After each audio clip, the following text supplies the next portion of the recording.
লাউ চিংড়ি হয়তো আপনারা বাড়িতে অনেকবার বানিয়েছেন। একবার আমার মতো করে বানিয়ে দেখুন, খেতে অসাধারণ হবে। আমি এই রেসিপিটি সম্পূর্ণ ঘরোয়া উপকরণ দিয়েই তৈরি করেছি।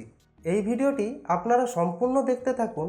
আমি কখন কোন মশলা ইউজ করছি আমার মতো করে সেম প্রসেসে তৈরি করলেই দেখবেন খেতে অসাধারণ হবে। আমার মতো করে এই রেসিপিটি কজন বাড়িতে এভাবে বানিয়েছেন আমাকে কমেন্ট করে জানাতে ভুলবেন না। তাহলে চলুন রেসিপিটি শুরু করা যাক। নমস্কার বন্ধুরা, আমি সুমন। তোমরা এখন দেখছো হাউস কুকিং ব্লগ। সবার প্রথমে আমি কড়াইতে সর্ষের তেল গরম করে নিয়েছি। এবার সবার প্রথমে ভেজে নেব কুচো চিংড়ি। কুচো চিংড়ি এখানে আমি 300 গ্রামের মতো নিয়েছি।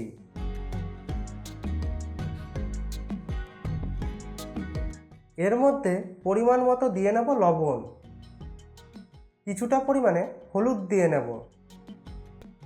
এই চিংড়ি মাছগুলো আমি ততক্ষণ ভাজতে থাকবো যতক্ষণ না এই চিংড়ি মাছগুলো লাল লাল হয়ে আসছে। আমি এখানে কুচো চিংড়ি ইউজ করছি কারণ কুচো চিংড়ি টেস্টটা একটু বেশি। আপনারা চাইলে এর থেকে বড় চিংড়িও ইউজ করতে পারেন। চিংড়ি মাছগুলো আমার ভালো করে লাল লাল ভাজা হয়ে গেছে। এবার এগুলোকে একটা পাত্রে তুলে নেব। আমার ভিডিওটি ভালো লেগে থাকলে লাইক, শেয়ার এবং চ্যানেলটিকে সাবস্ক্রাইব করে রাখবেন, যাতে আমি আপনাদের জন্য আরও নতুন নতুন ভিডিও তৈরি করার আগ্রহ পাই। এবার আমি কড়াইতে কিছুটা সর্ষের তেল দিয়ে নেব। আর কমেন্ট করে জানাবেন আমার ভিডিওগুলো কেমন লাগছে আপনাদের।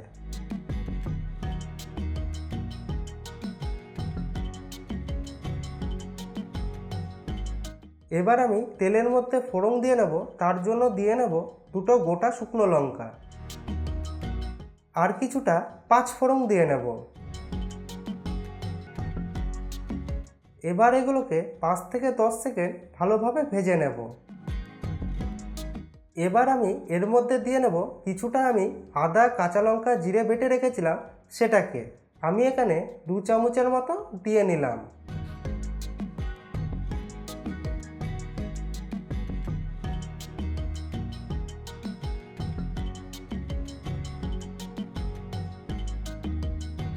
এটাকে আমি 1 থেকে 2 মিনিট ভালোভাবে কষিয়ে নিয়েছি। এবার এর মধ্যে আমি দিয়ে নেব, আমি এখানে 1.5 কেজির মতো লাউ নিয়েছি, সেটাকে আমি ছোট ছোট করে কেটে নিয়েছি সেটাকে।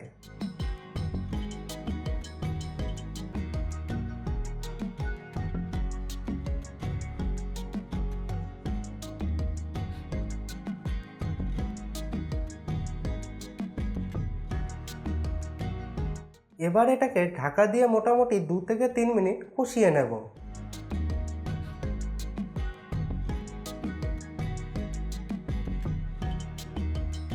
লাউটাকে আমি 2 থেকে 3 মিনিট ভালোভাবে কষিয়ে নিয়েছি।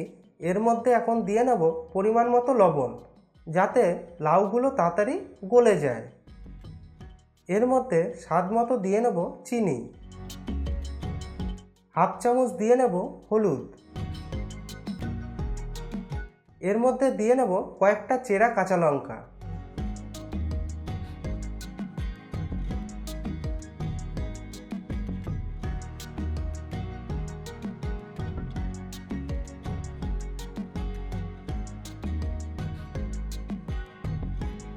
এবার এটাকে ঢাকা দিয়ে মোটামুটি 5 থেকে 6 মিনিট ভালোভাবে কষিয়ে নেব। এর থেকে যে জলটা ছাড়বে সেটা কিছুটা যাতে টেনে যায়, আর মাঝে মাঝে নেড়ে দেবো যাতে নিচে না লেগে যায়। এবার এটাকে আর ঢাকা দেব না, এইভাবেই জলটা শুকিয়ে নেব।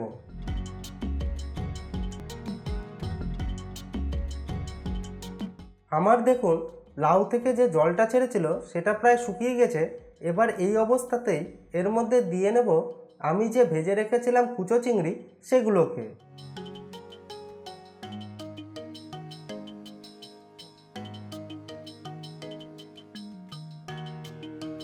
এবার এটাকে ভালো করে কষাতে থাকবো আর হিটটা দিয়ে রাখবো মিডিয়াম হিটে।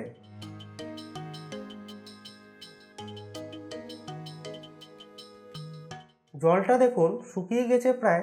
এই অবস্থাতেই মাঝে মাঝে নেড়ে দিতে থাকবো, না হলে কিন্তু নিচে লেগে যাবে। আমার আজকের রেসিপি লাউ চিংড়ি তৈরি হয়ে গেছে। এবার এর মধ্যে নামিয়ে নেওয়ার আগে দিয়ে নেব হাফ চামচ গরম মশলা গুঁড়ো, আর কিছুটা পরিমাণে ধনেপাতা কুচোনো।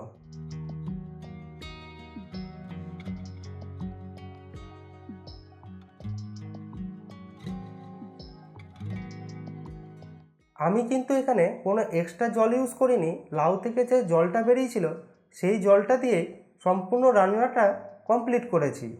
আমার আজকের রেসিপি তৈরি হয়ে গেছে। দেখুন লাউটা কত সুন্দর হয়েছে আর লাউটা কতটা সুন্দরভাবে গলেও গেছে।